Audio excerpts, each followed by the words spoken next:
U.S. President Donald Trump says the ceasefire in Gaza is still in place despite renewed violence. Israel on Sunday launched multiple airstrikes on Hamas targets after an attack in Rafah killed 2 Israeli soldiers. The military blamed Hamas for firing an anti-tank missile and gunfire, while Hamas denied involvement, saying it was unaware of any clashes. Both sides now accuse each other of breaching the fragile truce. The Israeli Defense Force stated it would continue enforcing the ceasefire.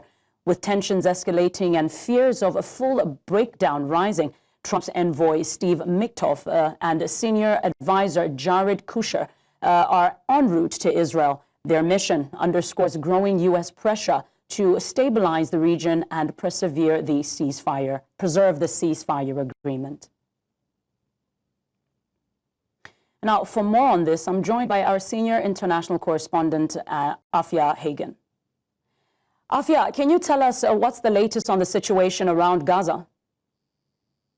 Well, the latest is that the Israeli military has said they have opened fire on people. That's people that they say crossed the line into their zone. Now, it's worth remembering part of that 20-point ceasefire deal was that the IDF, the Israeli Defense Force, had to retreat in Gaza to about 50% of the country. Now, it appears that the problem is that that line that people are not supposed to cross is not very clear.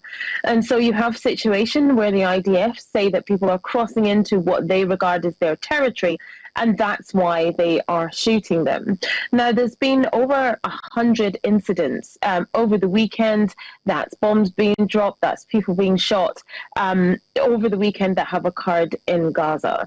Like you said, you have both sides blaming each other for potentially breaking the ceasefire, because essentially that is what's happening. A very fragile truce and a very fragile ceasefire, like you said. Now, Trump would like to insist that the ceasefire is holding at the moment, but it's worth noting that you have Vice President J.D. Vance, along with Steve Witkoff and Jared Kushner, arriving in Israel later on this week, tomorrow and into Wednesday, to try and smooth things over, as it were, and to make sure this ceasefire holds. So perhaps they aren't as confident as they would like to say they are that the ceasefire is holding.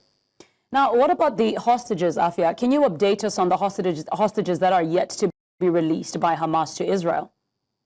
Well, in the past hour, we have had notification that Hamas said it's located another body last night of an Israeli hostage, and that will be released to Israel later on this evening. That's at 8 p.m. local time.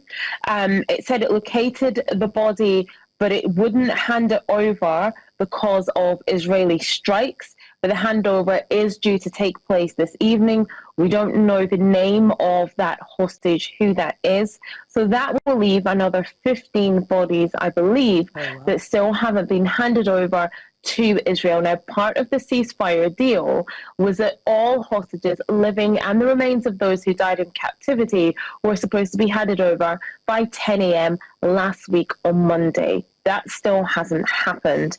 Bodies are still being kept by Hamas in Gaza. Now, Hamas would like to say that they don't know where all those bodies are, that some of them are under the rubble, like this particular one that has been exhumed over the past 24 hours, or perhaps there are other forces that have the bodies and they don't know where they all are. Either way, there's still families in Israel who are extremely distressed that the remains of their relatives haven't been released to them when they were told they would be, which was last week, Monday. Like I said, 15 bodies still remaining in the custody of Hamas who have not been released to their relatives in Israel. Now, Afua, with that being said, what then does this mean for the next phase of the ceasefire? Well, we're still in phase one of the ceasefire, and like we have been alluding to, it's a very fragile ceasefire, a fragile truce. Like I said, you have Steve Witkoff and Jared Kushner landing in Israel later on this week. You also have Vice President J.D. Vance landing in Tel Aviv tomorrow.